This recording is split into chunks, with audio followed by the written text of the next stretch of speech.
Masque secret, masque sacré. Nous poursuivons la visite des masques africains au Muséum d'histoire naturelle. Marie Lorillard, anthropologue, nous dévoile tous les symboles inscrits dans un masque. Métaphorique finalement, tout passe par les images dans ces sociétés de l'oral.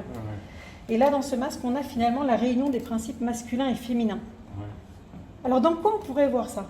Est-ce que vous voyez un point commun dans ces masques finalement qui vous frappe? Entre quoi? Entre ça? Et entre ces deux-là et celui-là. Déjà la forme déjà du visage. La forme du visage. Bien sûr, c'est pareil. C'est très stylisé, c'est assez fin. Et bien sûr ça là, vous voyez qu'il y a sur tous les masques, c'est l'évocation de scarification qu'on faisait aux femmes autour du nombril, qui était non pas gratuite évidemment, mais signe de beauté. D'accord. On scarifiait les femmes et on leur recouvrait ça de cendre ou d'antimoine pour que ça reste vraiment... Et parfois on faisait ça sur les joues. Donc il y a ce symbole féminin. En revanche, il y a aussi une évocation très discrète du sexe féminin qui se loge ici. Ici, oui. Ouais. Finalement, et ça c'est... Tous les masques Pellier, parce qu'il s'appelle comme ça ce masque, ont cette particularité. Pellier. Alors si on peut traduire celui-là, Wanyugo, on a tendance par dire la tête de la puissance magique. C'est le nom d'un fétiche de quelque chose qui dégage une grande puissance. Ici, si on est dans la traduction littérale, Yie, en sénoufo, c'est la face, le visage. Pel, ça veut dire dur, mais il y a beaucoup d'interprétations en fonction des sous-groupes de ce peuple qui est très vaste. Et l'Afrique n'est pas un pays, il y a une multitude de réalités qui se confrontent, qui créent entre elles des échanges. Donc là, on a aussi l'évocation de l'homme dans les jambes du masque, qui sont présentes aussi à chaque fois, ou parfois dans les cornes du bélier, qui surplombent le masque. Parfois même un oiseau kalao qui symboliserait plus la connaissance. Dans cette société-là, l'oiseau est la connaissance, notamment initiatique. Quand les jeunes sont initiés, on sort ces grandes statues de l'oiseau kalao, qui est à la fois, avec son ventre bombé, évocateur aussi de la fertilité, mais aussi d'une connaissance cachée, cryptée. Ce sont des sociétés du secret. C'est pour ça que toutes ces significations, on ne peut finalement pas y avoir accès facilement, c'est vraiment en fréquentant les sociétés avec lesquelles on travaille, par palier, et avec beaucoup de patience qu'on peut accéder à ces significations un peu cachées. Ici, vous avez l'exemple de ce masque aussi qui rejoint celui-là, qu'on appelle Wabu.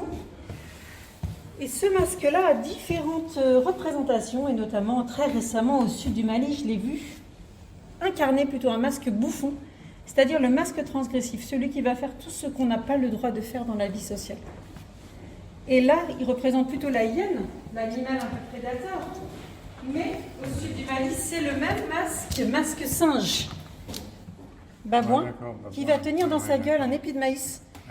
Et il va sortir au moment où on va mettre la terre en culture, finalement. Avant de mettre la terre en culture, on va exécuter une cérémonie qui s'appelle Tarsoun, c'est-à-dire sacrifier pour la terre. Quelque part, ce serait une sorte de cérémonie du pardon à la terre dans laquelle on fait allégeance à des esprits de la nature, ce singe qui a dans sa bouche un épi de maïs, mais qui a aussi un masque d'amusement, qui va faire rire, qui va aller chicaner les gens, qui va chaparder, un peu comme des figures carnavalesques en Europe.